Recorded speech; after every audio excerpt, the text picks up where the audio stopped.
ஆண்டவருடைய வார்த்தைக்காக நாம் ஜெபிக்க போகிறோம். எல்லாரும் கண்களை மூடி நாம் ஜெபிக்கலாம். ஆண்டவர் நம்மளுடைய பேசும்படியாக நாம் ஜெபிக்க போகிறோம்.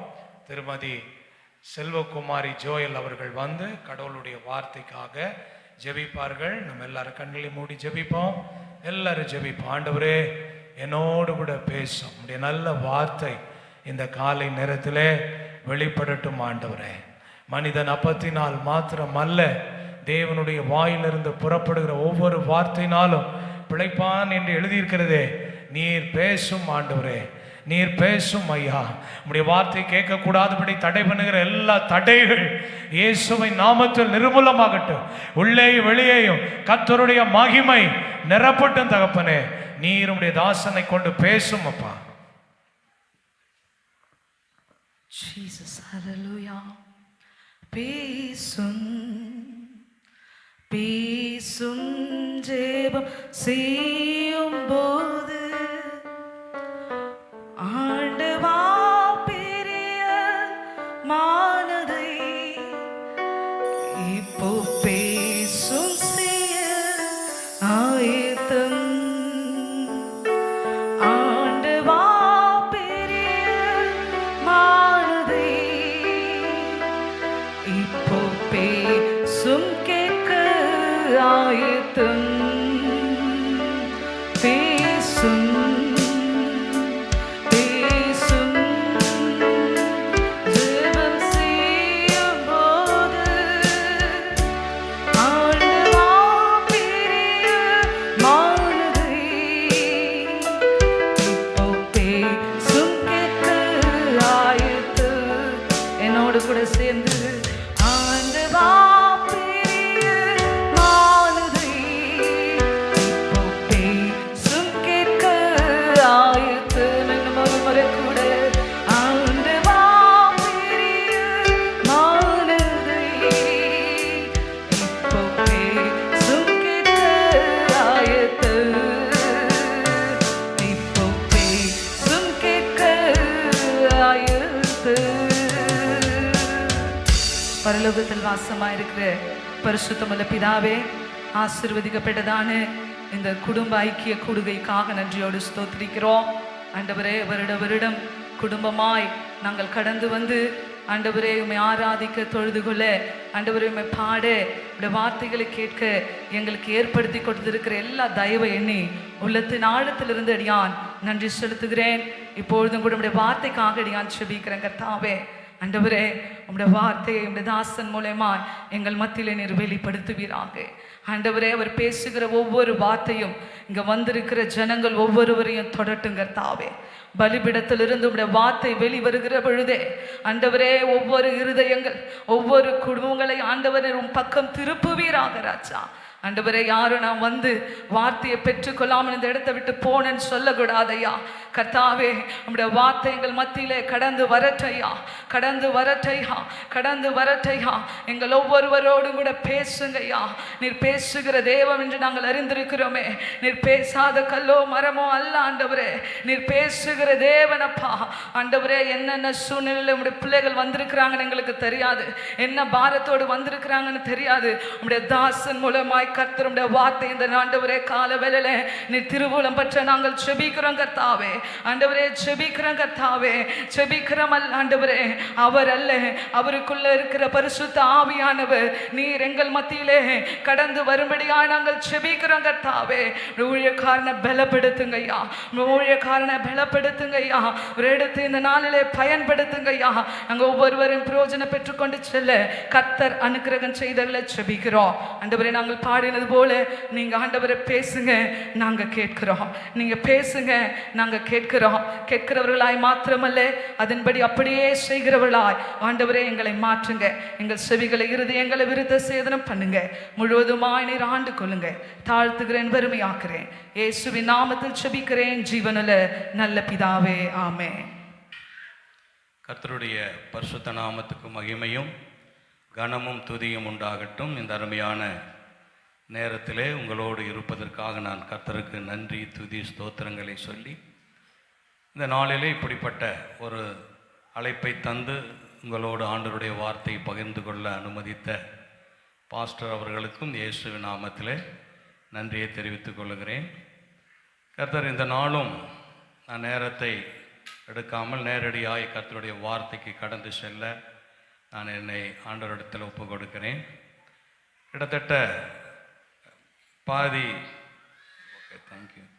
பாதி செய்திகளை ஒவ்வொருவரும் பேசிக்கொண்டே வந்ததில் நான் கவனித்தேன்.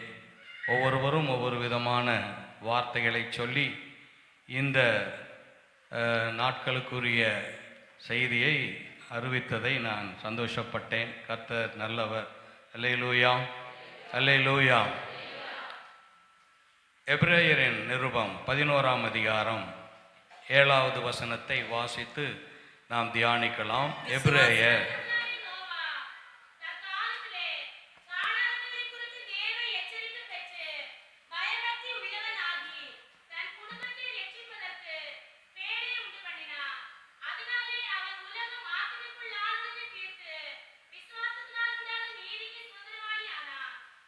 நோவா பயபக்தி உள்ளவனாகி தன் குடும்பத்தை ரட்சிப்பதற்கு பேழையை உண்டு பண்ணினான். ஜெபிக்கலாம். Praise the lord. ஹல்லேலூயா. பூவில் சுவிசேஷத்தை பூரணமாயுரைப்பேன். பூவில் சுவிசேஷத்தை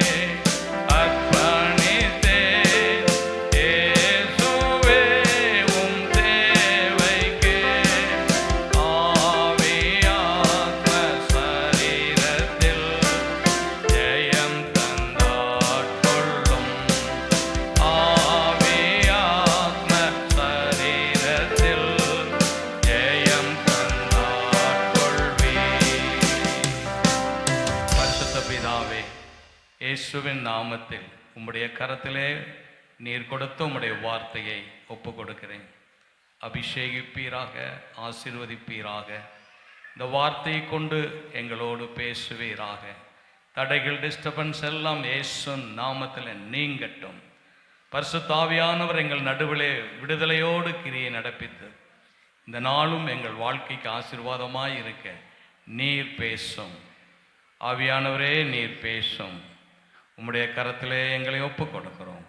இயேசுவின் நாமத்தில் பிதாவே, ஆமேன்.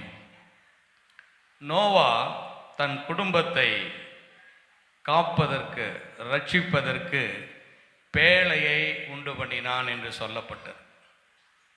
எதற்காக பேழை உண்டு பண்ணினான்? ஆதியாகமம் 7ஆம் அதிகாரம் 7வது வசனத்திலே இப்படி சொல்லப்பட்டிருக்கிறது. ஜலப்பிரளயத்துக்கு தப்பும்படி நோவாவும் அவனோடு கூட அவன் குமாரரும் அவன் மனைவியும் அவன் குமாரரின் மனைவிகளும் பேழைக்குள் பிரவேசித்தார்கள். ஜலப்பிரளயத்துக்கு தப்பும்படி, ஜலப்பிரளயத்துக்கு தப்பும்படி பழைய ஏற்பாட்டிலே நோவா ஒரு பேழையை உண்டு பண்ணினான்.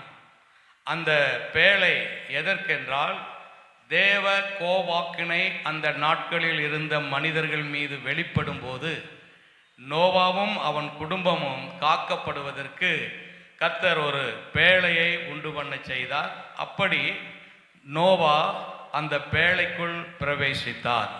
ஜலப்பிரளயம் தேவனுடைய நியாயத்தீர்ப்பு, தேவனுடைய தண்டனை.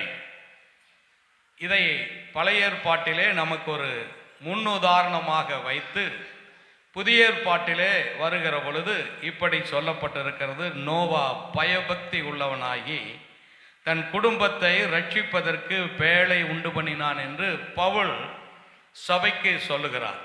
சபை ரட்சிக்கப்பட, காப்பாற்றப்பட, வருகையில எடுத்துக்கொள்ளப்பட, தேவனுடைய நியாயத்தீர்ப்பிலே தப்பித்து கொள்ள, தேவனுடைய தண்டனைக்கு நம்மை காத்து கொள்ள ஆத்துமாக்கள் நரகத்துக்கு போகாமல் இருப்பதற்கு தேவன் இந்த பூமியிலே ஒரு நல்ல திட்டத்தை உருவாக்கினார். அந்த திட்டம்தான் பேழை. அந்த பேழைக்குள்ளே நோவாவும் அவன் குடும்பமும் காக்கப்பட்டார்கள். அன்பான விசுவாசிகளே, கர்த்தருடைய பிள்ளைகளே, புதிய ஏற்பாட்டு காலத்திலே இன்றைக்கு நாம் ஒரு பேழையை செய்து அந்த பேழைக்குள்ளே நாம் எல்லாரும் போய் இருக்க முடியாது. ஆனால் ஆண்டவர் பேழை என்கிற ஒன்றை இந்த பூமியிலே உருவாக்கி அந்த பேழைக்குள் விசுவாசிகளாகிய தேவ பிள்ளைகள் வாழுகிற பொழுது நாமும் நம்முடைய குடும்பமும் தேவனால் பாதுகாக்கப்படுவோம். அல்லேலூயா. அப்ப பேழை என்பது என்ன? அன்பானவர்களே, புதிய ஏற்பாட்டிலே பேழை என்று சொல்லுகிறது பல அர்த்தங்கள் இருக்கிறது. இயேசு நமக்கு ஒரு பேழையாய் இருக்கிறார். சபை நமக்கு ஒரு பேழையாய் இருக்கிறது. இயேசுவின் ரத்தம் நமக்கு ஒரு பேழையாய் இருக்கிறது. தேவனுடைய வசனம் நமக்கு பேழையாய் இருக்கிறது.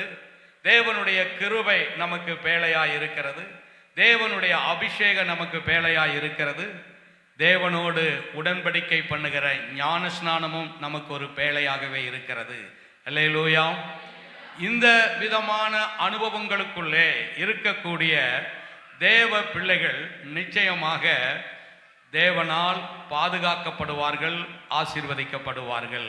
அல்லேலூயா. சபை என்பது ஒரு பேழை என்று சொன்னேன். கட்டடம் அல்ல சபை. சபைக்குள் இருக்கிற விசுவாசிகள் நாம் பேழையாகிய இயேசு அல்லது இயேசுவின் வசனம் அல்லது இயேசு உண்டு பண்ணின கிருபை அல்லது இயேசு நமக்காக சிந்தின ரத்தம், இயேசு நமக்கு உருவாக்கி கொடுத்த அவரோடு செய்து கொள்கிற உடன்படிக்கை, இப்படிப்பட்ட இந்த விதமான அனுபவங்களுக்குள்ளே ஒரு விசுவாசி தன்னையும் தன் குடும்பத்தையும் அர்ப்பணித்து வாழ்வார்களானால் அவர்கள் நிச்சயமாய் இந்த பூமியிலே ஆசீர்வதிக்கப்படுவார்கள், தேவனால் பாதுகாக்கப்படுவார்கள். அல்லேலூயா, அல்லேலூயா. அதனால் அங்கே எழுதப்பட்டிருக்கிறது, நோவா பயபக்தி உள்ளவனாகி தன் குடும்பத்தை ரட்சிப்பதற்கு. அப்போ குடும்பம் ஒன்று என்ற ஒன்றை தேவன் மிக அருமையான ஒரு திட்டத்தை உருவாக்கினார்.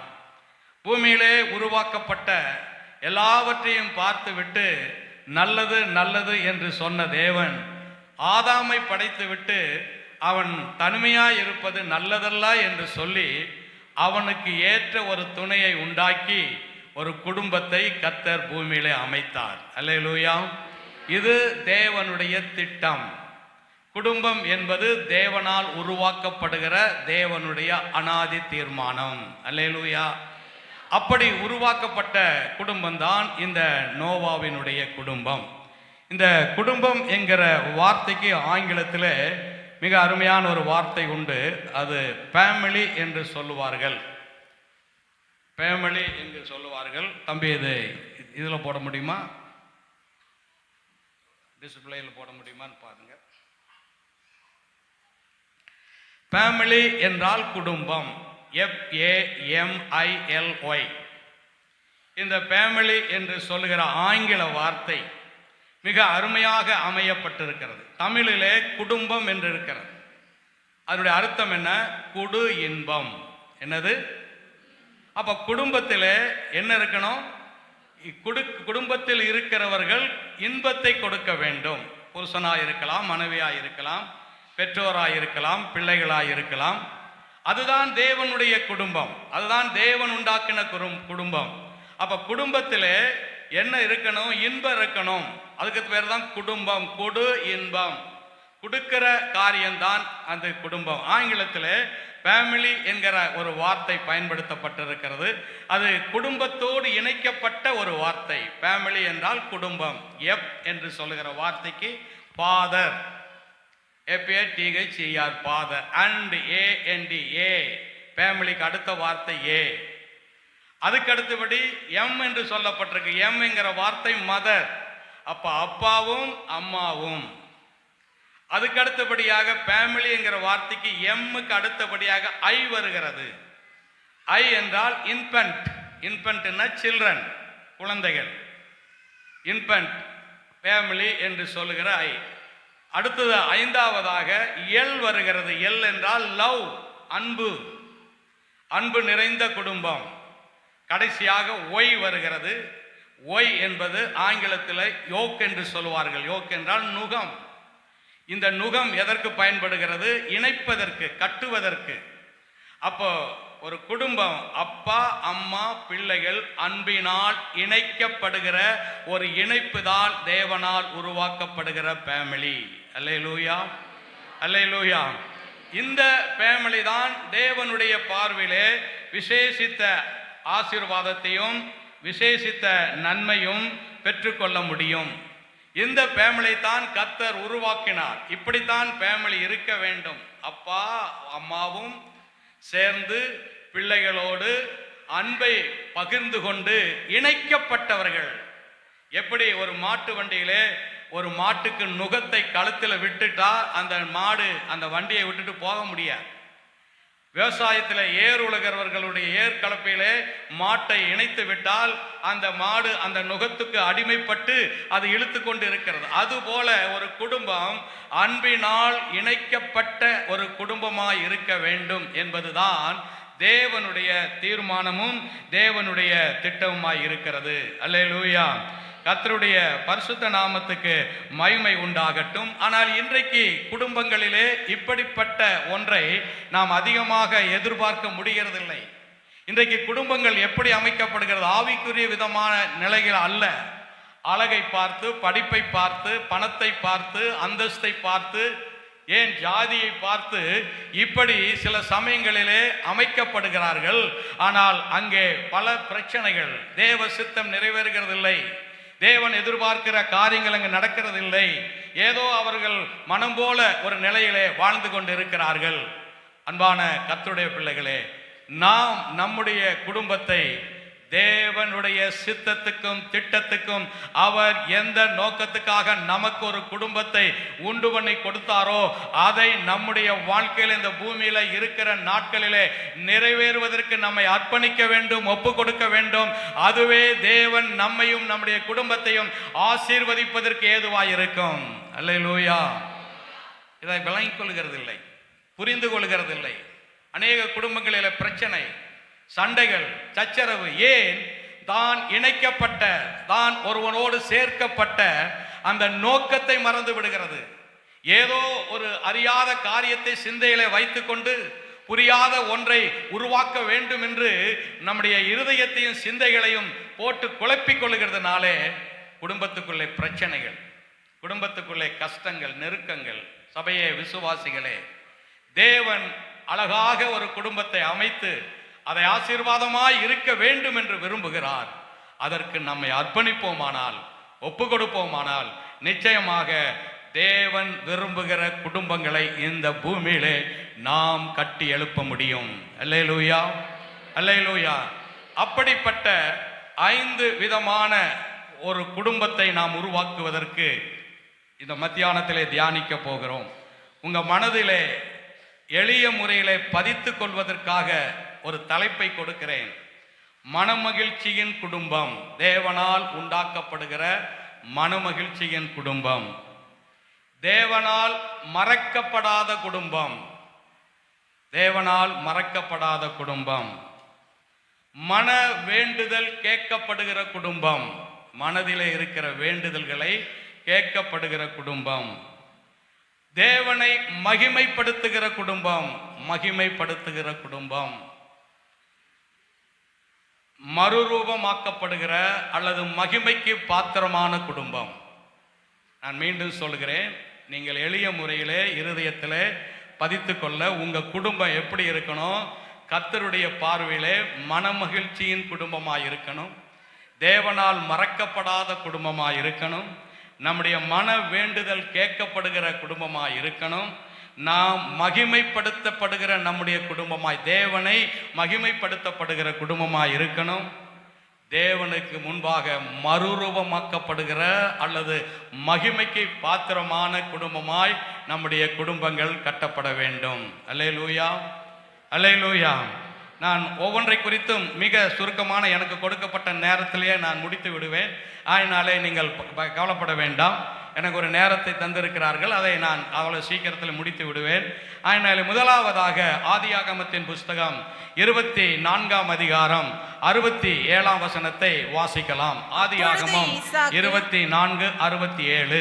அப்பொழுது ஈசாக்கு ரெபெக்காளை தன் தாய் சாராளுடைய கூடாரத்துக்கு அழைத்து கொண்டு போய் அவளை தனக்கு மனைவியாக்கி கொண்டு அவளை நேசித்தான். ஈசாக்கு தன் தாய்க்காக கொண்டிருந்த துக்கம் நீங்கி ஆறுதல் அடைந்தான். கவனிங்கள், ஈசாக்கை குறித்து எழுதப்பட்டிருக்கிறது. வேதத்தில் எப்பொழுதுமே ஈசாக்கு இயேசுவுக்கு நிகரான ஒன்றை உருவாக்குவார்கள், சொல்லுவார்கள், ஊமைப்படுத்தி பேசுவார்கள். இங்கு சொல்லப்படுகிற ஒரு கருத்தை நான் சொல்லுகிறேன், கவனிங்கள். அதாவது அப்பொழுது ஈசாக்கு ரெபெக்காளை தன் தாய் சாராளுடைய கூடாரத்துக்கு அழைத்து கொண்டு போய் அவளை தனக்கு மனைவியாக்கி கொண்டு அவளை நேசித்தான்.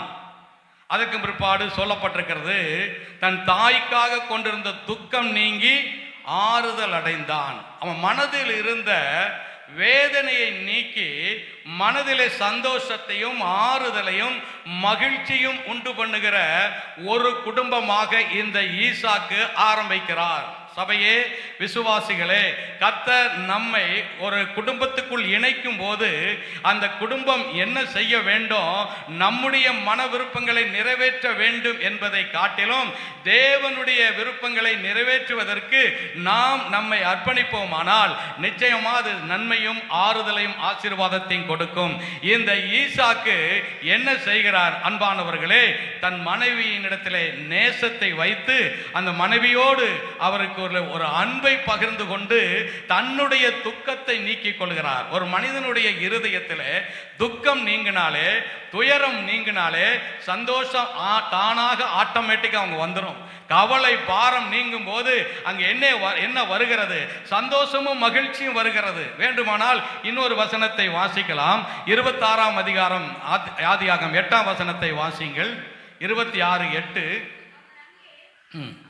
நெடுநாள் தங்கி இருக்கையில் பெலிஸ்தருக்கு ராஜாவாகிய அபிமெலேக்கு ஜன்னல் வழியாய் பார்க்கும்பொழுது ஈசாக்கு தன் மனைவியாகிய ரெபெக்காளோடு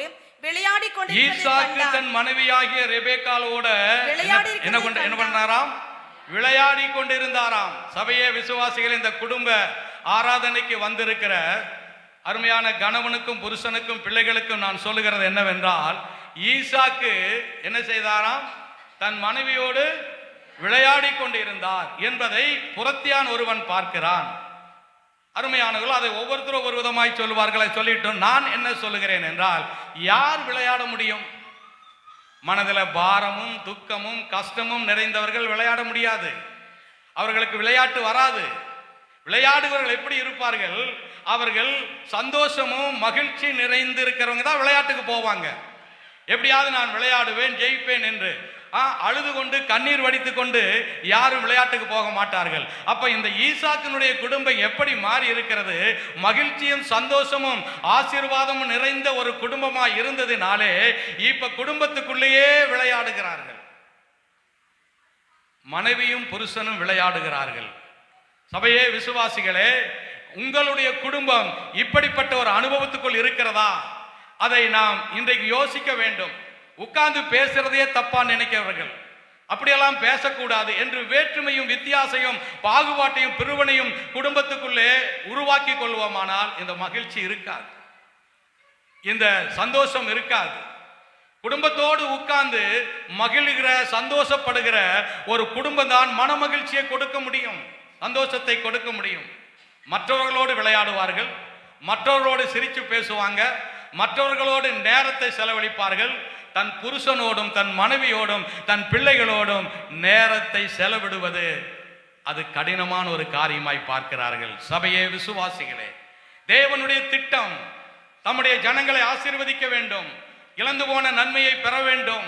அவர்கள் இந்த பூமியிலே எந்த அளவுக்கு மேன்மைப்படுத்த வேண்டுமோ அவர்களை மேன்மைப்படுத்த வேண்டும் என்றுதான் தேவன் அப்படிப்பட்ட ஒரு திட்டத்தை அமைத்து கொடுத்தார். ஆனால் இன்றைக்கோ மனிதன் தன் வாழ்க்கையிலே தன்னுடைய எண்ணங்களையும் சிந்தைகளையும் மாற்றிக்கொண்டு தேவ திட்டத்தை விட்டு விலகி போய் கொண்டு இருக்கிறதுனாலே குடும்பத்திலே பல சச்சரவுகள், சண்டைகள், பிரச்சனைகள், ஒருமனக்கேடுகள், வேற்றுமைகள், வித்தியாசங்கள், குடும்பத்திலே ஒருவர் முகத்தை ஒருவர் பார்த்து சிரித்து மகிழ்கிற அனுபவம் முற்றிலும் மாறி போனது.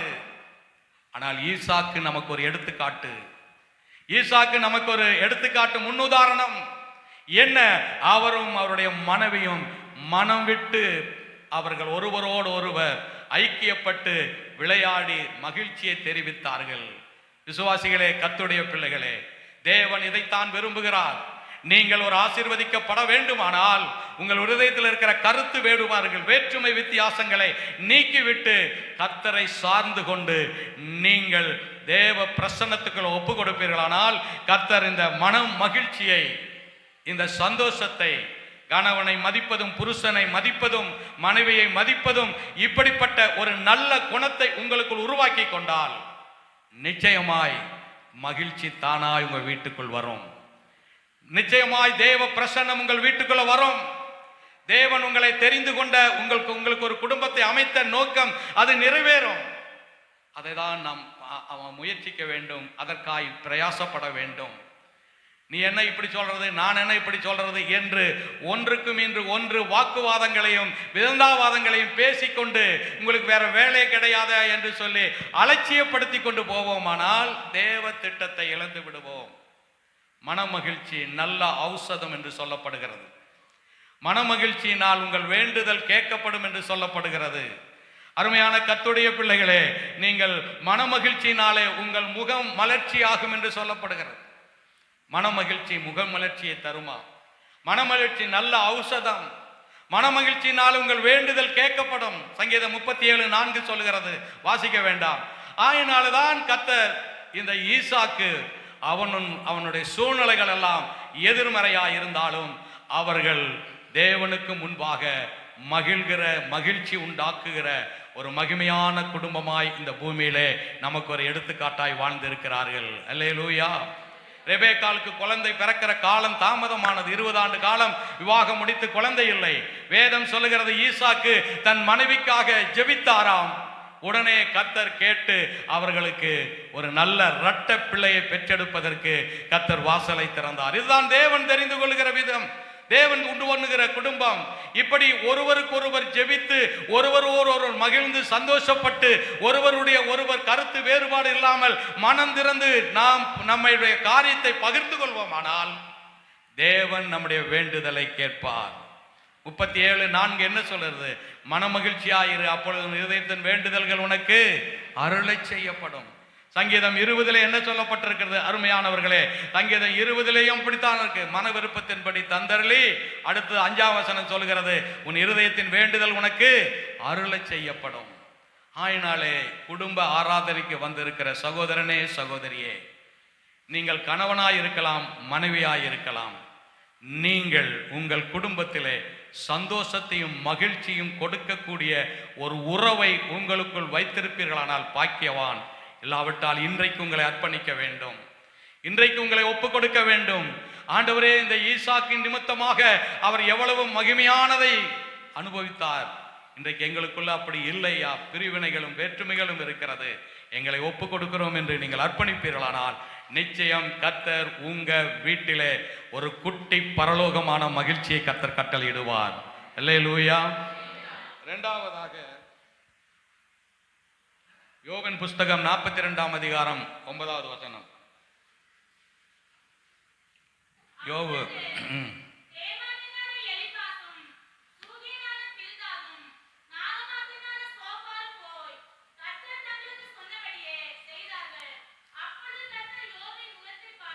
அப்பொழுது கர்த்தர் யோபின் முகத்தை பார்த்தார். யோபு பழைய ஏற்பாட்டு காலத்திலே நியாயப்பிரமாணத்துக்கு முன்பாக வாழ்ந்த பரிசுத்தவான். இவரை குறித்து 1ஆம் அதிகாரத்தில் மிக அருமையாய் சொல்லப்பட்டிருக்கிறது. நீதிமான், உத்தமன், தேவனுக்கு பயப்படுகிறவன், பொல்லாப்புக்கு விழுகிறவன். அப்படிப்பட்ட ஒரு அருமையான குடும்பத்தை உருவாக்கி நடத்தி கொண்டு வருகிறார். இந்த யோபு காலத்தில் நியாயப்பிரமாணம் கிடையாது. இந்த யோபு காலத்தில் இப்படி ஆலயங்கள் கிடையாது, இப்படி வேதம் கிடையாது, சபை கிடையாது.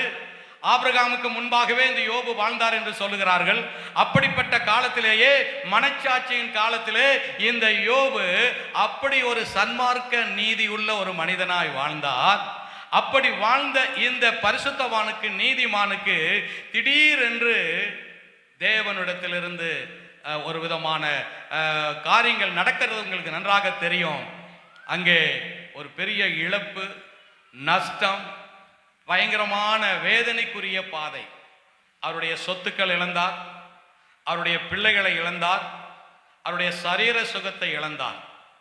யார் இவர்கள்? தேவனுக்கு பயந்து பொல்லாப்புக்கு விலகி கர்த்தருக்கு முன்பாக நீதிமானாய் வாழ்ந்த ஒரு குடும்பம். இந்த குடும்பம் இப்பொழுது போகிற பாதை உபத்திரவத்தின் பாதை, நெருக்கத்தின் பாதை, கஷ்டத்தின் பாதை, இழப்பின் பாதை, தாங்கிக் கொள்ள முடியாத அவ்வளவு பயங்கரமான சூழ்நிலை. விசுவாசிகளே, கர்த்தருடைய பிள்ளைகளே, இயேசு நம்மை அழைத்து அறிந்து ஆசீர்வதித்து நடத்தி கொண்டு போகிறது மாத்திரம் கிறிஸ்தவ வாழ்க்கை என்று அல்ல. சில சமயத்திலே நாம் பள்ளங்களுக்குள் இறங்க வேண்டும், முள்ளுகளிலே நடக்க வேண்டியது வரும், இடுக்கத்திலும் நெருக்கத்திலும் சிக்குழுவோம். சில பாடுகளும் உபத்திரங்களும் கிறிஸ்தவத்தை அல்லது குடும்பத்தை தாக்குற பொழுது நாம் எப்படி இருக்க வேண்டும்? இந்த யோபு நமக்கு ஒரு எடுத்துக்காட்டு, இந்த குடும்பம் நமக்கு ஒரு எடுத்துக்காட்டு, அவர் வாழ்ந்த வாழ்க்கை நமக்கு ஒரு எடுத்துக்காட்டு. எல்லா விதத்திலும் இந்த யோபை பற்றி சொல்கிறது. அவர் வாயை திறந்து தேவனை தூஷிக்கவில்லை. தேவன் உருவாக்கப்படுகிற குடும்பம் என்ன செய்யாது? முறுமுறுக்காது. இல்லாததை கண்டு முறுமுறுக்காது, பிரச்சனைகளை கண்டு முறுமுறுக்காது, நெருக்கத்தை கண்டு முறுமுறுக்காது, உபத்திரவத்தை கண்டு முறுமுறுக்காது. இந்த யோபு அப்படித்தான். சில சமயத்திலே மனைவி கூட அந்த இடத்துல சற்று பின்வாங்கி விடுகிறார்கள். யாரும் என்னை தவறாய் புரிந்து கொள்ளக்கூடாது. மனைவி கூட சற்று பின்வாங்கி விடுகிறார்கள். ஆனால் யோபு அதை வெறுக்கவில்லை.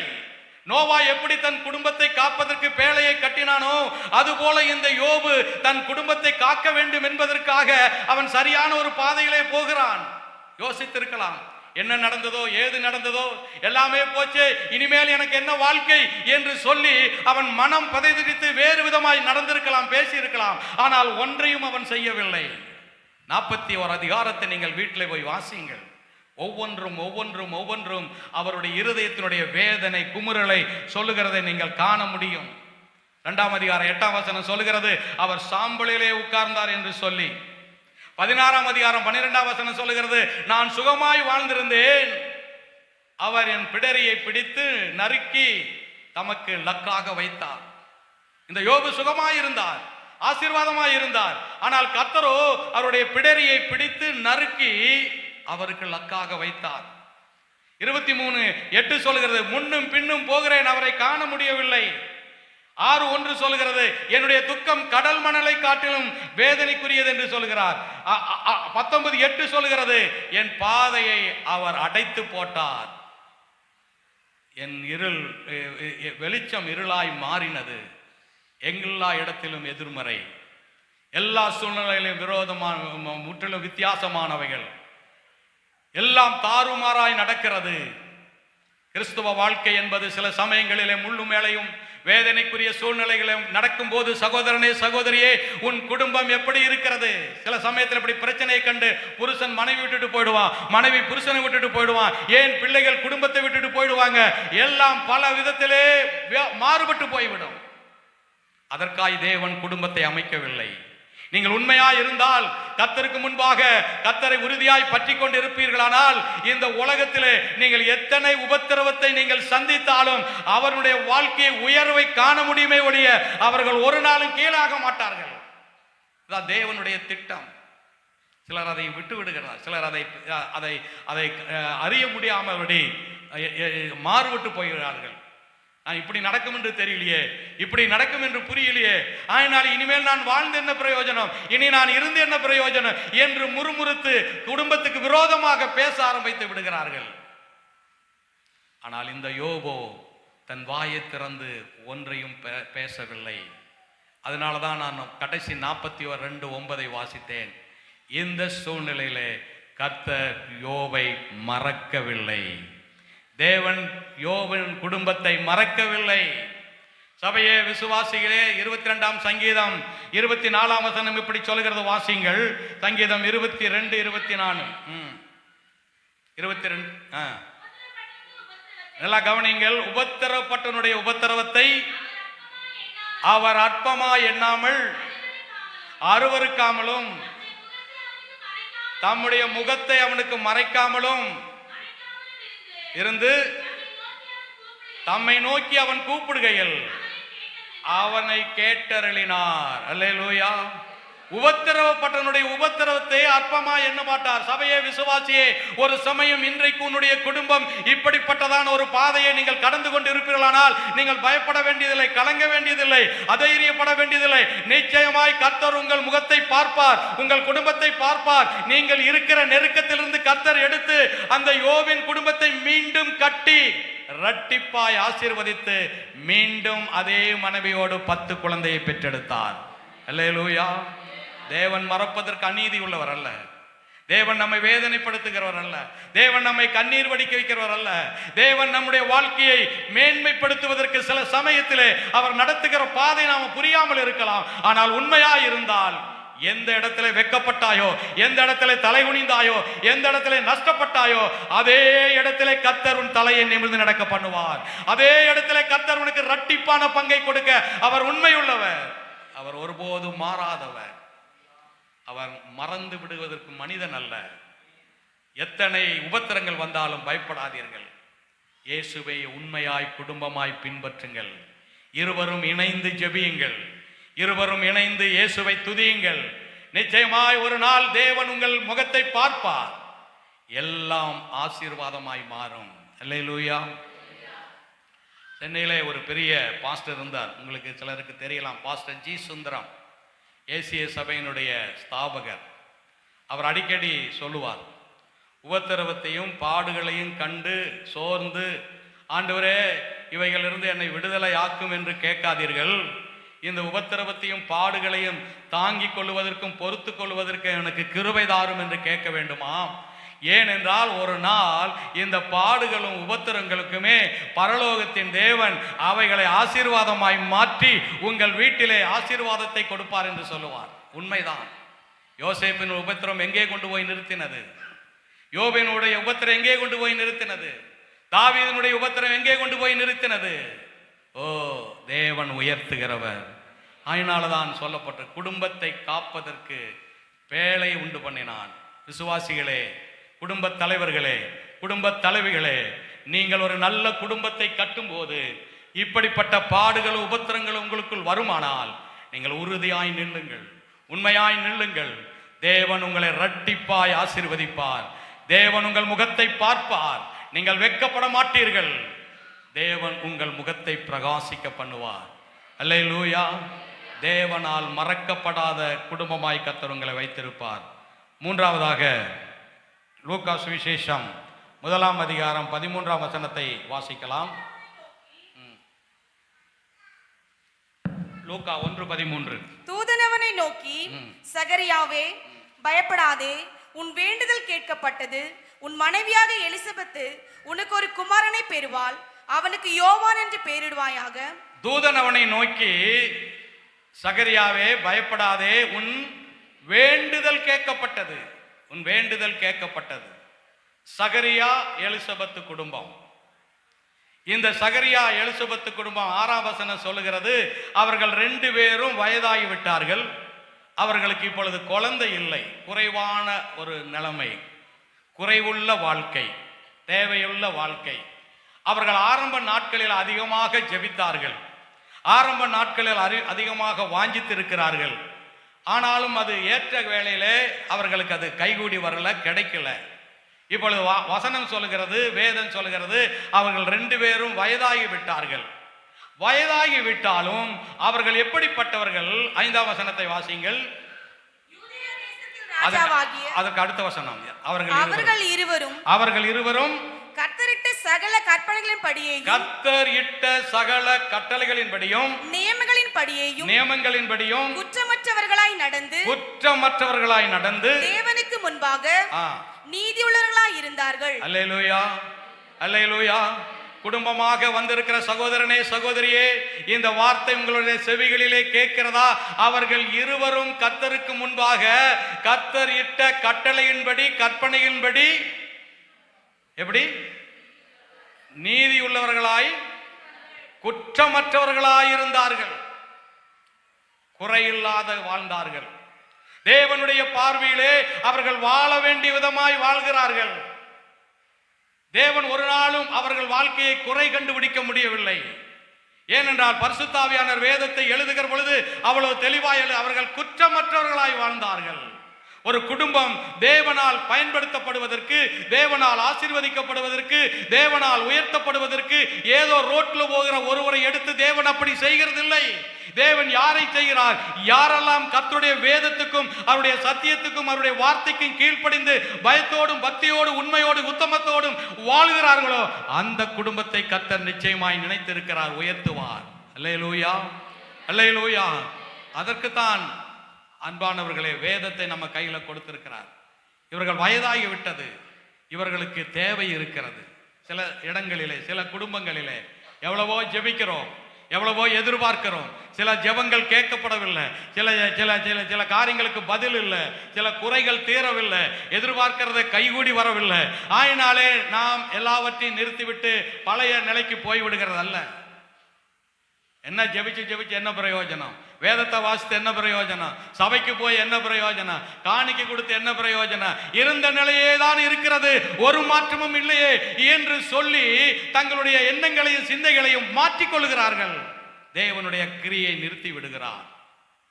நீங்கள் கடைசி வரைக்கும் என்ன வந்தாலும் வரட்டும், எது நடந்தாலும் நடக்கட்டும், நான் அறிந்த ஆண்டவரை, நான் ஏற்றுக்கொண்ட இயேசுவை எல்லா சூழ்நிலையிலும் நான் பின்பற்றி நடப்பேன் என்று நீங்கள் நடப்பீர்களானால் உங்களை தேவன் மறக்க மாட்டார். உங்கள் ஜெபத்துக்கு நிச்சயம் பதில் வரும். அல்லேலூயா. வயதாகி விட்டது, இனி அவர்கள் பிள்ளை பிறப்பதற்குரிய தருணங்கள் எல்லாம் போய்விட்டது. ஆனால் தேவன் அற்புதத்தை செய்கிறவர், தேவன் அதிசயத்தை காண பண்ணுகிறவர்.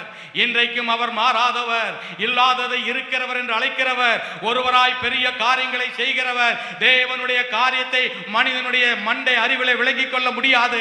நாம் உண்மையாய் இருப்போமானால் அவர் நம்மை வெட்கப்படுத்த மாட்டார். அதற்கு பதிலாக இரட்டிப்பான நன்மைகளை கொடுப்பதற்கு அவர் உண்மை உள்ளவர்.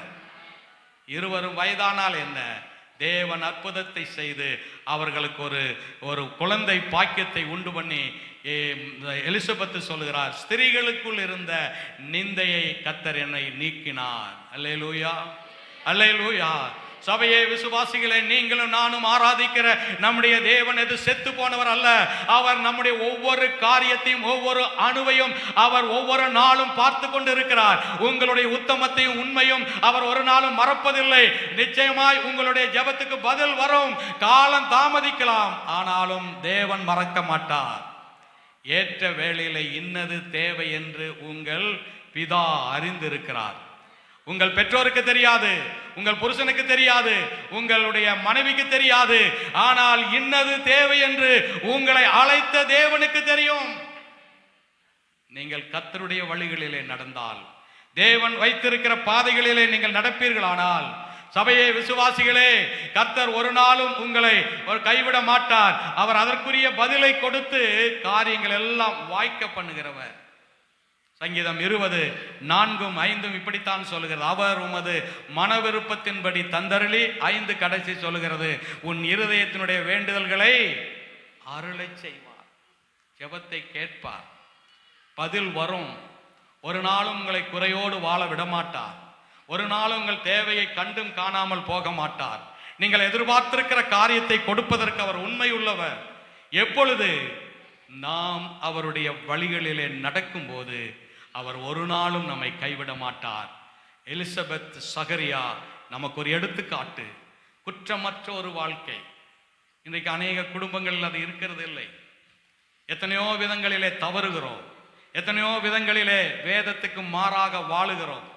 எவ்வளவு சத்தியங்களை கேட்டாலும் அதற்கு ஒப்பு கொடுத்து அர்ப்பணித்து அவைகளிலே நம்மை ஆயத்தப்படுத்திக் கொள்கிறது இல்லை. யாருக்கோ ஒருத்தருக்கு பிரசங்கம் பண்ணுகிறார்கள், இது நமக்கல்ல என்று சொல்லி அவர்கள் தங்களை தேற்றிக் கொள்கிறார்கள்.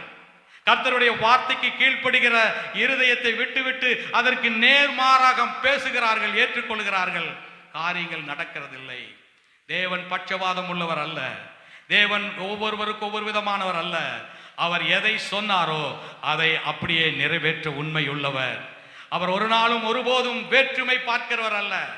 மனிதனை போல முகத்தை பார்க்கிறவர் அல்ல. அவர் நம்முடைய இருதயத்தை ஆராய்ந்து அறிகிறவர். நாம் உண்மையாய் இருக்கும் போது தேவன் ஒரு நாளும் நமக்கு நன்மை செய்யாமல் இருக்கவே மாட்டார். உங்கள் ஜெபத்துக்கு பதில் வரும். உங்கள் வேண்டுதல் கேட்கப்படும். நீங்கள் எதிர்பார்க்கிற காரியம் கைகூடி வர பண்ணுவார். நீங்கள் எவ்வளவு நாள் ஜெபித்திருந்தாலும் கர்த்தர் தடையை நீக்குவார். காரியங்கள் எல்லாம் வாய்க்க பண்ணுவார். எந்த இடத்திலே மூடப்பட்டதோ அதே இடத்திலே கர்த்தர் திறப்பார். அவர் வெண்கல கதவுகளை உடைக்கிறவர், இரும்பு தாள்களை முறிக்கிறவர், ஒளிப்பிடத்தின் பொக்கிஷத்தை கொடுக்கிறவர், கண்மலையை பிளந்து தண்ணீரை கொடுக்கக்கூடிய அப்படிப்பட்ட பராக்கிரம தெய்வம் நம்முடைய தெய்வம்.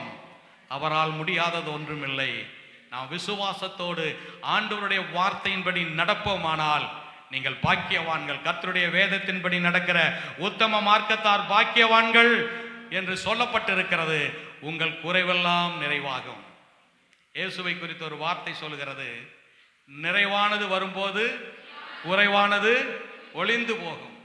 எல்லாவற்றையும் எல்லாவற்றால் நிரப்புகிற நிறைவானவர் இயேசுவுக்கு ஒரு பெயர். எபேசியர் 1ஆம் அதிகாரம் கடைசி வசனத்தில் எல்லாவற்றையும் எல்லாவற்றாலும் நிரப்புகிற நிறைவானவர்.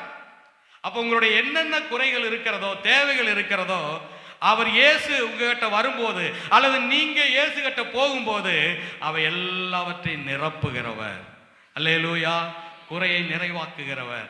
இந்த எலிசபெத்துக்கும் சகரியாவுக்கும் வயதான காலத்திலே அவர்களுடைய ஜெபத்தை கேட்டு குறையை நிறைவாக்கி எதிர்பார்ப்பை கைகூடி வர பண்ணுவதற்கு உண்மை உள்ளவராயிருந்தால் அதே இயேசு இன்றைக்கும் உங்கள் நடுவில் இருக்கிறார்.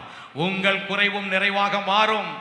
உங்களுடைய எதிர்பார்ப்பையும் கர்த்தர் கைகூடி வர பண்ணுவார்.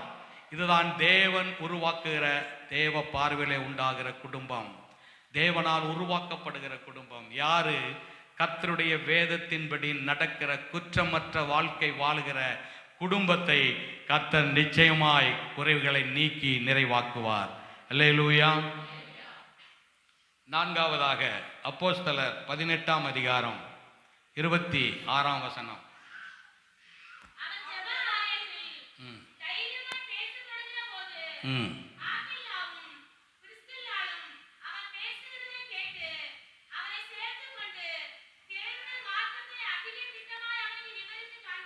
கவனிங்கள்.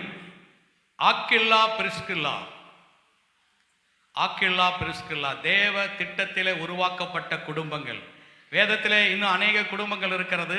அவைகளெல்லாம் நான் சொல்ல ஆவியில் ஏவப்படலை. தேவ பார்வையிலே தேவனால் பயன்படுத்தப்பட்டு மேன்மைப்படுத்தப்பட்டவர்களை தான் கர்த்தர் இந்த நாளில் உங்களோடு பகிர்ந்து கொள்ளுகிறார். ஆக்கில்லா பிரிஸ்கில்லா இவர்களை குறித்து புதிய ஏற்பாட்டில் 6 இடங்களில் எழுதப்பட்டு இருக்கிறது. இந்த 6 இடங்களிலே இவர்களை தனிமையாக நீங்கள் பார்க்க முடியாது. பிரிஸ்கில்லா, ஆக்கில்லா, பிரிஸ்கில்லா, இப்படித்தான் இவர்களை குறித்து எழுதியிருக்கிறது. இவர்கள் முதல் முறையிலே பவுலை ரோமாபுரியிலே சந்திக்கிறார்கள். அப்பொழுது ரோமாபுரியிலே கிளவுதுயர் என்கிற ஒரு ராஜா இருக்கிறான். அப்பொழுது அவர்கள் எல்லாம் யூதர்கள், கிறிஸ்தவர்கள் வெளியேற வேண்டும் என்ற கட்டளை போட்ட போது பவுலோடு சேர்ந்து இவர்களும் வெளியே வருகிறார்கள். அப்பொழுது பவுல் கூடாரம் பண்ணுகிற தொழிலை செய்கிறதுனாலே இவர்களும் கூடாரம் பண்ணுகிறவர்கள் ஆயினாலே இந்த பவுல் இவர்களோடு சேர்ந்து கொள்கிறார். இன்னொரு விதமாய் சொன்னால் இந்த ஆக்கில்லா பிரிஸ்கில்லா பவுலை தன்னோடு சேர்த்துக் கொள்கிறார்கள். ஒரு ஊழியக்காரனை தன்னோடு சேர்த்து கொண்டு வசனம் சொல்கிறது. ரோமர் 16ஆம் அதிகாரம் 4வது வசனம் வாசிங்கள். அவர்கள் என் பிராணனுக்காக தங்கள் கழுத்தையும் கொடுத்தவர். அவர்கள் என் பிராணனுக்காக தங்கள் கழுத்தை கொடுத்தவர்கள். அவர்கள் என் பிராணனுக்காக. யார் அவர்கள்? 3ஆம் வசனத்திலே சொல்லப்படுகிற ஆக்கில்லா பிரிஸ்கில்லா என்கிற குடும்பம். தேவனால் உண்டாக்கப்பட்ட, தெரிந்து கொள்ளப்பட்ட, தேவ திட்டத்திலே அமைக்கப்பட்ட ஆவிக்குரிய குடும்பம் ஆக்கில்லா பிரிஸ்கில்லா. இந்த குடும்பம் என்ன செய்கிறது? ஊழியக்காரன் இக்கட்டான நிலையிலே சேர்த்து கொண்டு இந்த ஊழியக்காரனுக்காக என்ன செய்கிறார்கள்? தன் பிராணனுக்காக. வாசிங்கள் அந்த வசனத்தை. அவர்கள் என் பிராணனுக்காக தங்கள் கழுத்தை கொடுத்து. அவர்கள் என் பிராணனுக்காக, பவுலுடைய பிராணனுக்காக தங்கள் கழுத்தை கொடுத்தார்களாம். அல்லேலூயா, அல்லேலூயா. இதைத்தான் நான் இப்படி சொன்னேன். தேவனை மகிமைப்படுத்துகிற குடும்பம், தேவனுடைய நாமத்துக்கு மகிமையை கொண்டு வருகிற குடும்பம். கர்த்தருடைய பரிசுத்த நாமத்துக்கு மகிமை உண்டாகட்டும். அவர்கள் கழுத்து கொடுத்து ஆண்டவர் ஊழியங்களை தாங்குகிறார்கள். இதற்கு முன்னாடி வாசித்தோம். அப்போலோ என்கிற ஒரு வாலிபனை கண்டார்கள். அவனை தன்னோடு சேர்த்து கொண்டு அவனுக்கு உபதேசித்து ஒரு நல்ல ஊழியக்காரனாக இந்த அப்போலோவை உருவாக்குகிறார்கள். அப்படி எவ்வளவு ஊழியத்தை குறித்து கரிசனை உள்ள ஒரு குடும்பம், ஆண்டவருடைய நாமத்தின் மகிமைக்காக வாழ வேண்டும் என்று அர்ப்பணிக்கப்பட்ட குடும்பம். அந்த நாட்களிலே கிறிஸ்தவர்களுக்கு உபத்திரவம் அதிகம், சாதாரணமான உபத்திரவம் இல்லை. கிறிஸ்தவர்கள் என்று சொன்னாலே அவர்களை வேதனைப்படுத்தக்கூடிய காலகட்டம். ஆனால் அந்த சூழ்நிலையில தான் இவர்கள் இந்த பவுலை ஏற்றுக்கொண்டு அவரோடு சேர்ந்து கொண்டு, அப்படிப்பட்ட தேவ மனிதர்களை தங்களோடு சேர்த்து கொண்டு அவர்கள் என்ன செய்கிறார்கள் என்றால் தேவன் நாமத்தை மகிமைப்படுத்துவதற்கு தங்களை அர்ப்பணிக்கிறார்கள். அல்லேலூயா, அல்லேலூயா. ஐயோ, நானே கஷ்டப்படுறேன், எனக்கே இடம் இல்லை, நான் எதுக்கு இந்த பிரச்சனையில தலையிடணும்? உங்களுக்கு விரோதமா நிறைய இருக்கிறது, உங்க ஓட சேர்ந்தா எனக்கும் பிரச்சனை, அதனாலே நாங்க உங்களை விட்டு போயிடணும்னு பவுலை தள்ளிவிடல, பவுலை பார்த்து ஒதுங்கி கொள்ளல, அப்போலோவை பார்த்து எங்க வீட்டுக்கு வராதேன்னு சொல்லல, சேர்த்து கொண்டார்கள். தேவனுடைய நாமத்துக்கு மகிமையாய் அவர்களுக்கு போதித்தார்கள். நடந்தது என்னவென்றால் அவர்கள் வீட்டிலேயே ஒரு சபையை உருவாக்கி கடைசியிலே அவர்கள் ஒரு சபைக்கு ஊழியக்காரனும் ஊழியக்காரியுமாய் மாறினார்கள். அல்லேலூயா. இதைத்தான் கர்த்தரை மகிமைப்படுத்துகிற சபை என்று, குடும்பம் என்று சொல்லுகிறேன். விசுவாசிகளே, கர்த்தருடைய பிள்ளைகளே, தேவன் ஒரு மனிதனை தெரிந்து கொள்வாரானால் அது ஏதோ இந்த உலகத்திலே சாப்பிடுவதற்கும் துணி வஸ்திரம் உடுத்துவதற்கும் அல்ல. தேவன் உங்களை தெரிந்து கொள்வதற்கு ஏதோ உங்கள் குறைவை போக்குவதற்காக, அனுதின ஆகாரத்துக்காக அல்ல. உங்களை குறித்து ஒரு நோக்கம் உண்டு, உங்கள் குடும்பத்தை குறித்து ஒரு திட்டம் உண்டு. அதை நிறைவேற்ற வேண்டுமானால் இந்த ஆக்கில்லா பிரிஸ்கில்லாவை போல ஒரு மனமும் ஒற்றுமையும் உள்ள குடும்பமாய் உங்கள் வாழ்க்கை மாற வேண்டும். புருஷனுக்கு தெரியாம மனைவி, மனைவிக்கு தெரியாம புருஷன், பெற்றோருக்கு தெரியாம பிள்ளைகள், பிள்ளைக்கு தெரியாம பெற்றோர், இப்படி மனம் போல வாழ்ந்து கொண்டு இருப்பீர்களானால் அந்த குடும்பத்தில் தேவநாம மகிமைப்படாது, தூஷிக்கப்படும்.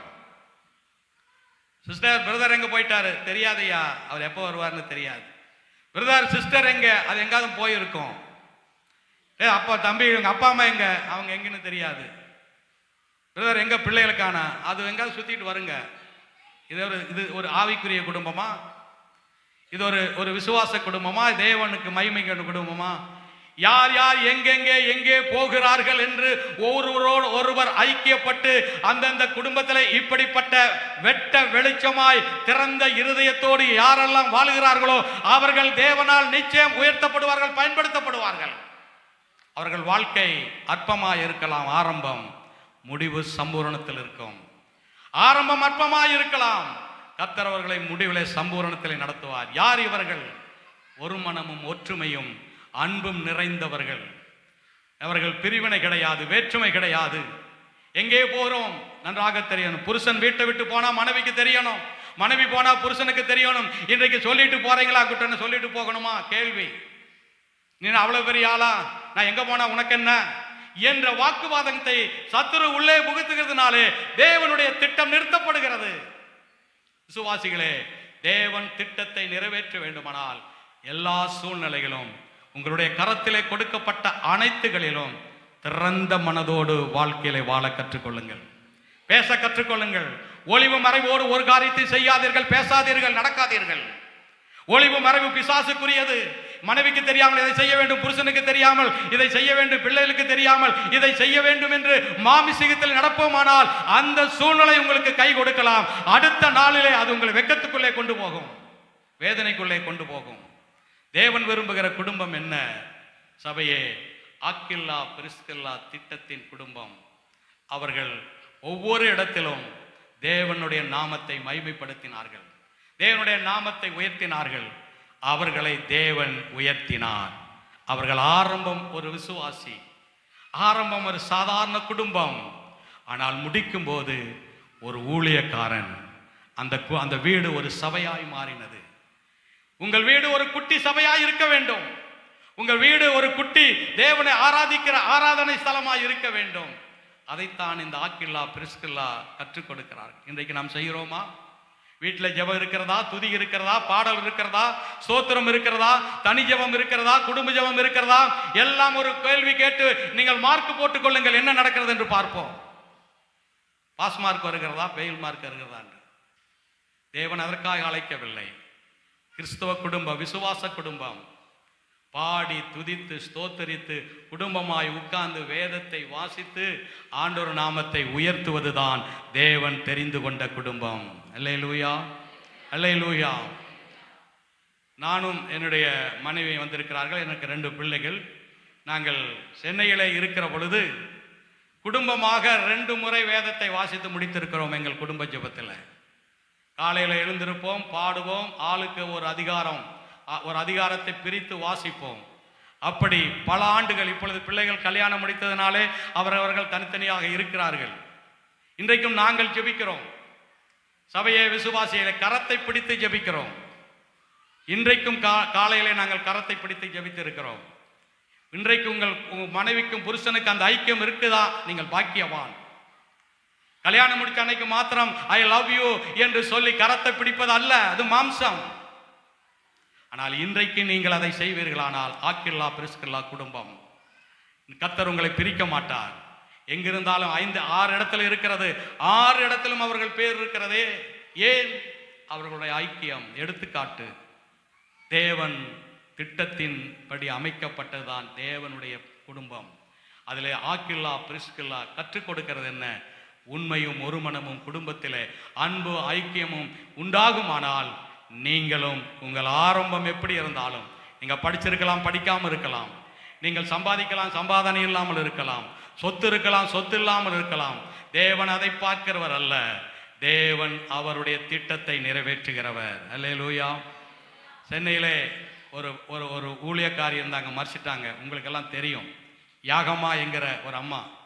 அவங்க பள்ளிக்கூடத்து வாசலுக்கே கால் வைக்காதவங்க, எந்த ஸ்கூலுக்கும் போகாதவங்க. யாகம்மாள் திருவெற்றியூரில். அவர்கள் சூழ்நிலையெல்லாம் மாறினது. இயேசுவை ஏற்றுக்கொண்டார்கள், மனதார பின்பற்றினார்கள். அவர்கள் கர்த்தரால் பயன்படுத்தப்பட்டு ஊழியக்காரியானார்கள். இன்றைக்கும் அவர் சபையிலே 5000 பேருக்கு மேலாக ஆராதித்து கொண்டிருக்கிறார்கள். கடந்த ஒரு வருடத்துக்கு முன்னாடி தான் மரித்தார்கள். பள்ளிக்கூடம் போகாதவர்கள், அவர்கள் படிப்பு அவர்கள் கை கொடுக்கவில்லை, அவங்களுடைய பணம் கை கொடுக்கவில்லை. அவர்கள் செய்த பிசினஸ் நஷ்டமாகி சூனியத்தினாலே சோறு திங்கிறதுக்கு வழி இல்லாமல் போய்விட்டார்கள், நடுத்தருவுக்கு வந்து விட்டார்கள். எழுத்தின்படி சொல்லுகிறேன், எழுத்தின்படியே சொல்லுகிறேன். நல்ல ஒரு ஹோட்டல் நடத்திட்டு இருந்தாங்க, அவ்வளவு வசதியா இருந்தாங்க. சூனியத்தினாலே நடுத்தருவுக்கு வந்தாங்க. எழுத்தின்படியே இன்னும் 4 நாள் ஒரு ஊழியக்காரனை சந்திக்காமல் இருந்திருப்பார், ஆனால் அந்த அம்மாவுடைய கணவன் மரித்திருப்பார். அப்படிப்பட்ட ஒரு சூனியம். ஆனால் கர்த்தர் விடுதலையாக்கினார். உண்மையாய் பற்றி கொண்டார்கள். ஆரம்பம் பரிதாபமான நிலை, முடிப்பு மகிமையான முடிவு.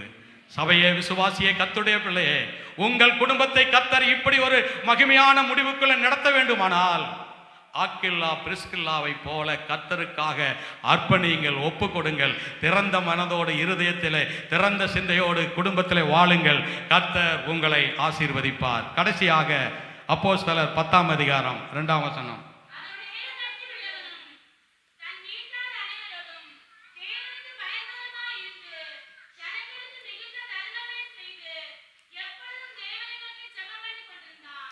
கொர்நேலியு என்கிற ஒரு மனிதனுடைய குடும்பத்தை பற்றி இங்கு எழுதியிருக்கிறது.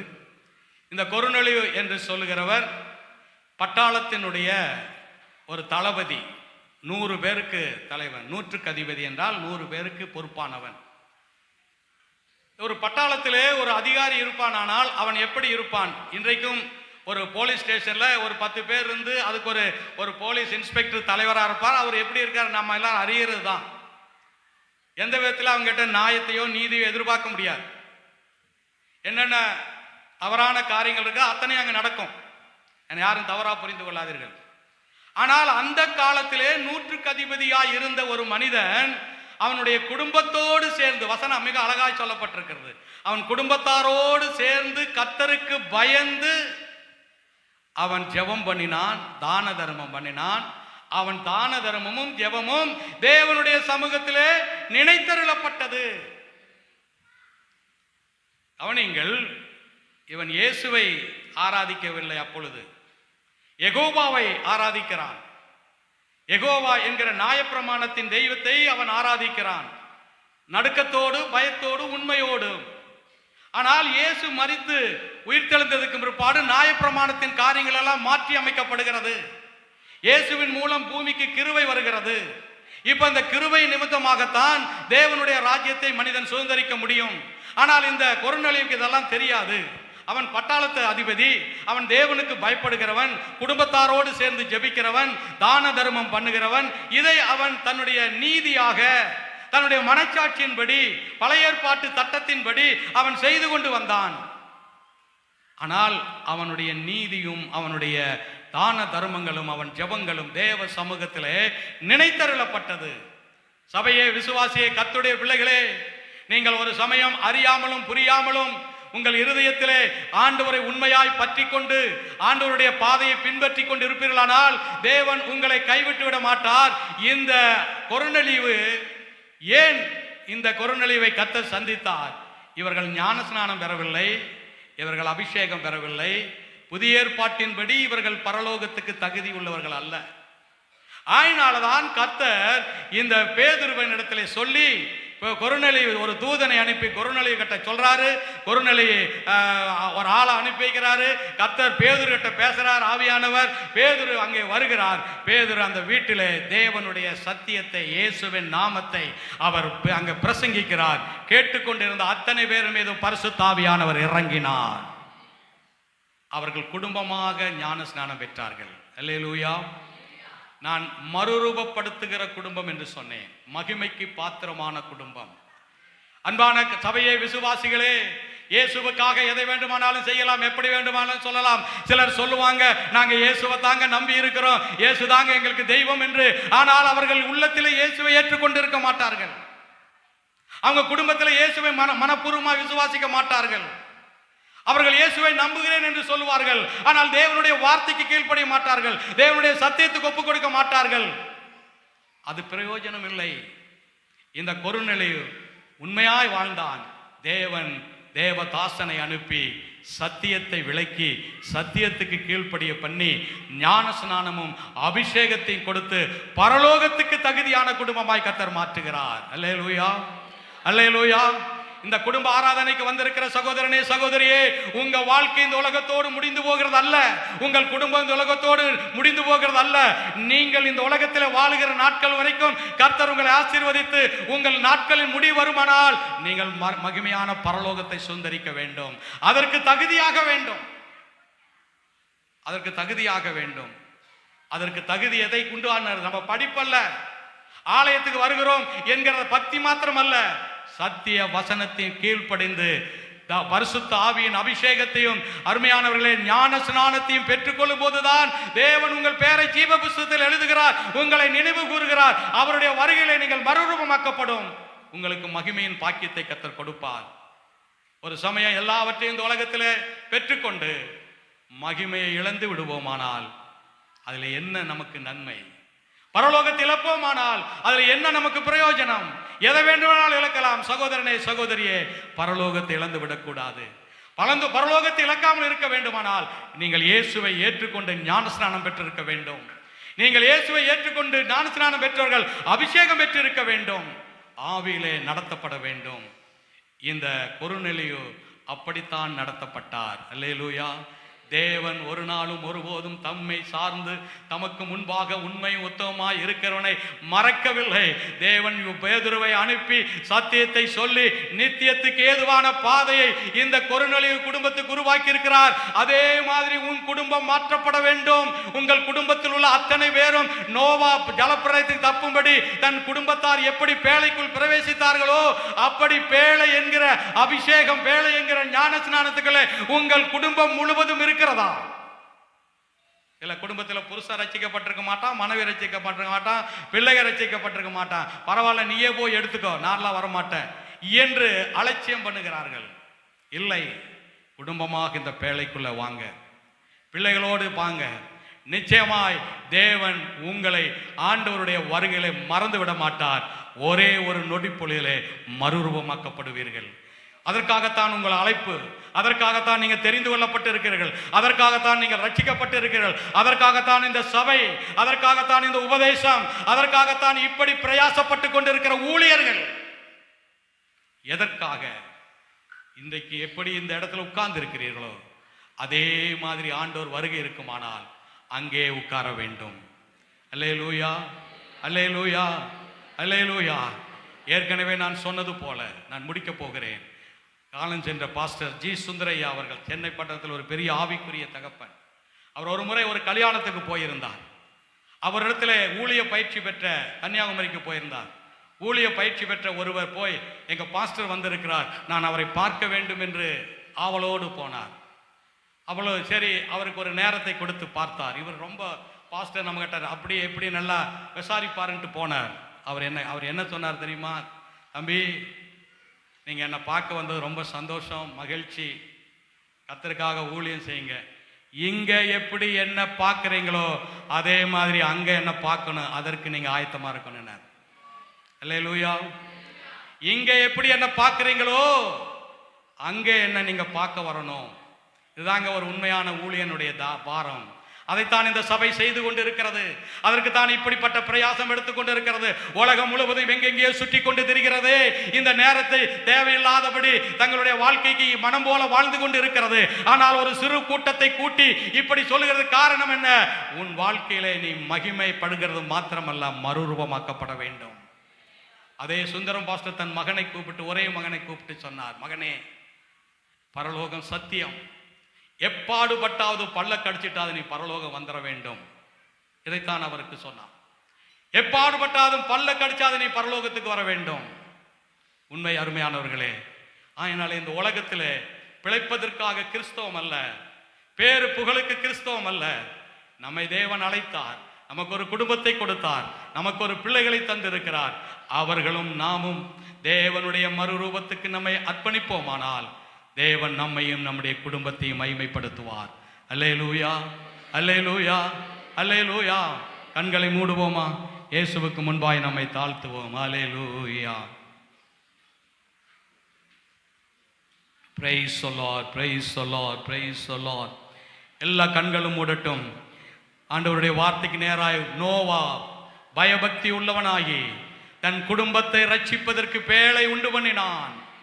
குடும்ப தலைவரே, குடும்ப தலைவியே, நீங்கள் ஒரு குடும்பமாய் கர்த்தர் இணைத்து உங்களுக்கு ஒரு குடும்பத்தை கொடுத்திருக்கிறார். நீங்கள் தலப்பிரளயத்துக்கு தப்பும்படி நீங்களும் உங்கள் குடும்பமும் பேழையாகிய சபைக்குள்ளே நீங்கள் பிரவேசித்திருக்கிறீர்கள். உங்கள் குடும்பம் மன மகிழ்ச்சியை கொடுக்கிற குடும்பமாய் இருக்க வேண்டும். அல்லேலூயா. உங்கள் குடும்பம் கர்த்தருடைய பார்வையிலே மறக்கப்படாத குடும்பமாய் இருக்க வேண்டும். உங்கள் குடும்பம் நீங்கள் வேண்டிக் கொள்கிற வேண்டுதலுக்கு பதில் கொடுக்கப்படுகிற குடும்பமாய் இருக்கணும். தேவனை மகிமைப்படுத்தி மறுரூபமாக்கப்படுகிற குடும்பமாய் இருக்கணும். எத்தனை பேர், ஆண்டவரே, எனக்கு நீ தந்த குடும்பம் இப்படிப்பட்ட ஒரு குடும்பமாய் இந்த பூமியிலே வாழ வேண்டும் ஐயா. எக்காரணத்தை கொண்டும் எந்த சூழ்நிலையை கொண்டும் மாமிசத்துக்கும் மாமிசத்தின் சிந்தைகளுக்கும் மாமிசத்தின் எண்ணங்களுக்கும் நானோ என் புருஷனோ என் மனைவியோ என் பிள்ளைகளோ பெற்றோர்களோ மாறிவிடாதபடி தேவரீர் உம்முடைய பரிசுத்தவான்களுக்கு கொடுத்த அதே சிந்தையை, அதே ஒரு வாழ்க்கையை எங்களுக்கு தர வேண்டும்.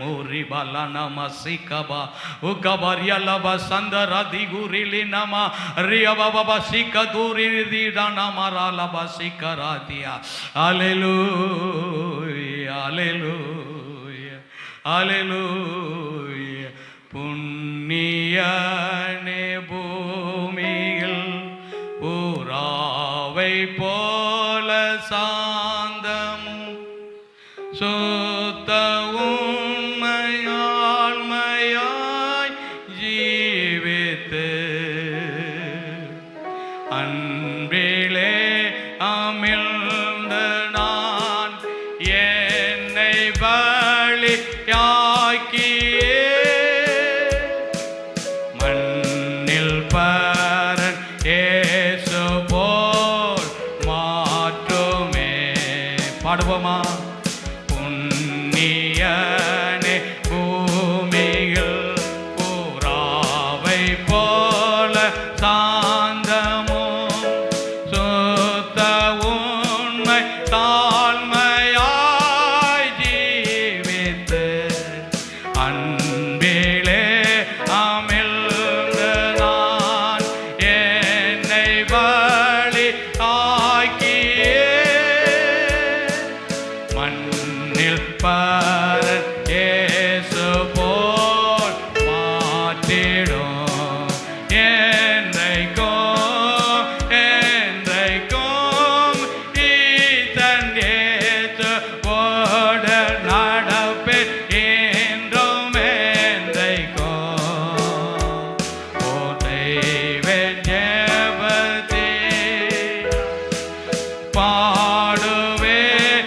சந்தோஷத்தில் போற்றுவே என் கஷ்டத்தில் என்றைக்கோ.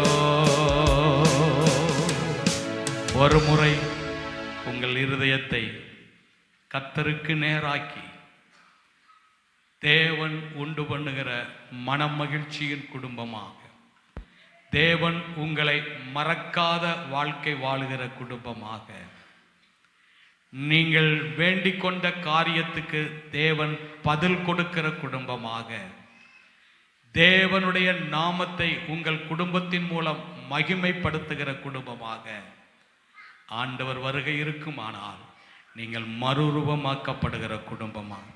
ஒரு நிமிடம் யோசித்து பாருங்கள், ஆராய்ந்து பாருங்கள். இந்த குடும்ப ஆராதனைக்கு வந்திருக்கிற குடும்ப தலைவனே, குடும்ப தலைவியே, உங்கள் குடும்பம் இப்படி இருக்கிறதா?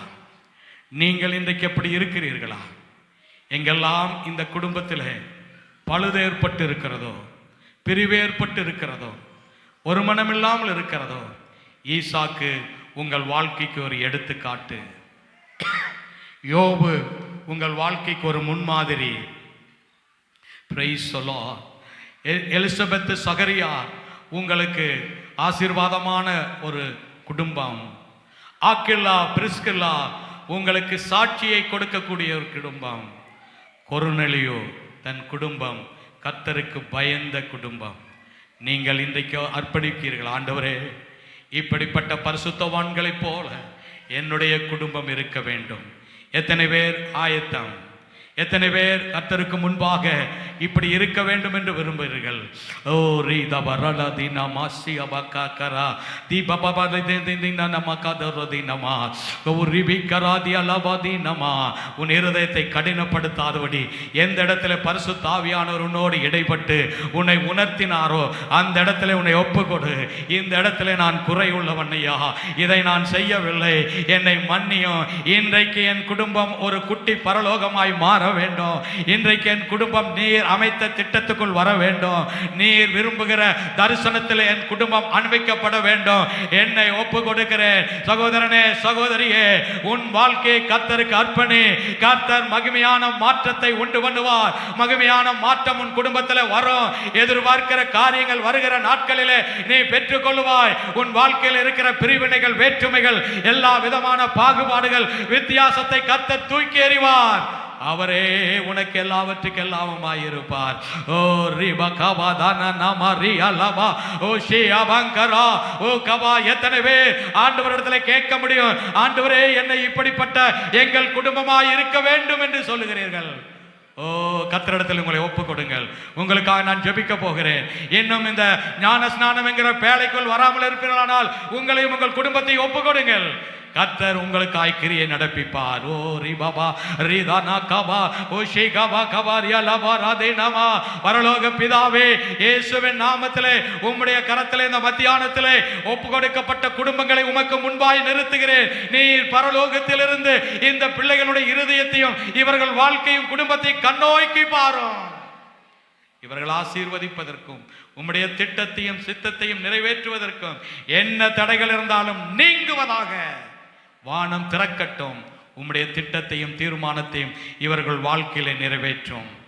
ஆண்டவரே, விதைக்கிறவனுக்கு விதையும் புசிக்கிறவனுக்கு ஆகாரத்தையும் அருளுகிறது எப்படியோ அப்படியே என் வாயிலிருந்து புறப்படுகிற வசனம் இருக்கும். வெறுமையாய் திரும்பாது. நான் அனுப்பின காரியம் ஆகும்படி ஆண்டவரே நான் விரும்புகிறதை செய்து நான் அனுப்பின காரியம் ஆகும்படி வாய்க்கும் என்று சொன்ன வசனத்தின்படி சபைக்கு நீர் அனுப்பின உம்முடைய வார்த்தையை வாய்க்க பண்ணு. ஆசீர்வதியும். இயேசுவின் நாமத்தில் பிதாவே. ஆமென், ஆமென்.